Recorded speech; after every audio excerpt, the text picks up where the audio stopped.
Je, Nigeria na Angola zinaweza kuisaidia Afrika kujikinga dhidi ya kupanda kwa bei ya mafuta?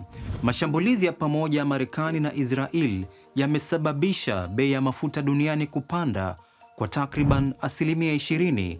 Kiini cha mzozo huo ni mlango wa bahari wa Hormuz, njia muhimu ya usafirishaji inayopitisha karibu robo ya mafuta yote yanayosafirishwa kote duniani. Mzozo huo unatarajiwa kusababisha ongezeko la bei ya mafuta barani Afrika na hivyo kuongeza hatari ya upungufu wa bidhaa za petroli, mfumuko wa bei na shinikizo zaidi kwa thamani ya sarafu za mataifa mbalimbali.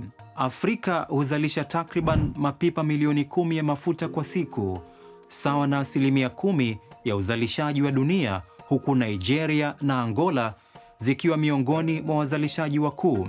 Kwa mujibu wa wasimamizi kwenye kiwanda cha kusafisha mafuta cha Dangote nchini Nigeria, ambacho ndio kikubwa zaidi barani Afrika, wanasema soko la ndani halitarajiwi kukumbwa na misukosuko. Kiwanda hicho chenye uwezo wa kusafisha mapipa 650,000 kwa siku jijini Lagos kimesaidia Nigeria kukabiliana na uhaba wa mafuta tangu kilipoanza kazi mnamo mwaka 2024. Kwa sasa kinauza hadi lita milioni 60 za mafuta ya petroli kwa siku katika soko la ndani na kusafirisha takriban lita milioni 20 kwenye nchi nyingine za Afrika Magharibi. Lakini je, kiwanda hicho kina uwezo wa kukidhi mahitaji wakati huu wa mgogoro? Of a total oil consumption in Africa of about 4 million barrels a day, the Dangote refinery represents close to 600,000 refining capacity per day. However, this won't be enough because, as we know, Africa still has a very small share of the total refining of capacity. Angola, ambayo ni nchi ya pili kwa uzalishaji wa mafuta kusini mwa jangwa la Sahara, pia inaweza kuwa na mchango muhimu. Nchi hiyo huzalisha zaidi ya mapipa milioni 1 ya mafuta ghafi kwa siku na inaendelea kuwa msambazaji muhimu kwa masoko ya Asia.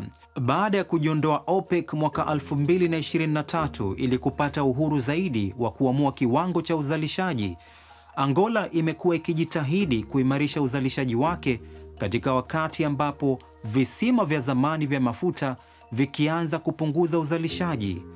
Nchi hiyo imezindua mitambo mipya ya kusafisha mafuta mjini Luanda na Cabinda ili kuongeza uwezo wa ndani hadi mapipa 130,000 kwa siku.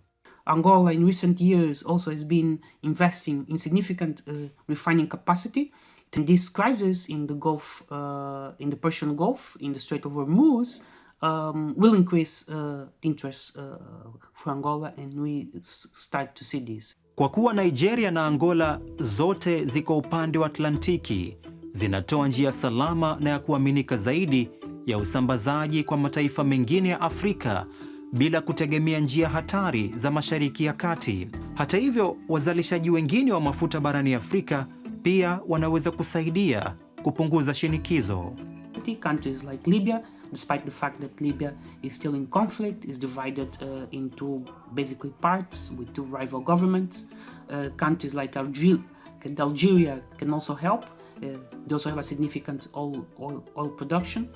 And countries, smaller producers as well as Ghana and others. Mgogoro katika mlango wa bahari wa Hormuz unaweka bayana changamoto kubwa kwa Afrika. Hitaji la dharura la kubadili vyanzo vyake vya nishati na kuongeza uwekezaji katika nishati mbadala ili kupunguza utegemezi wa mafuta ya nje. Kwa maelezo zaidi kuhusu makala kama hii, fuatilia mitandao yetu ya kijamii.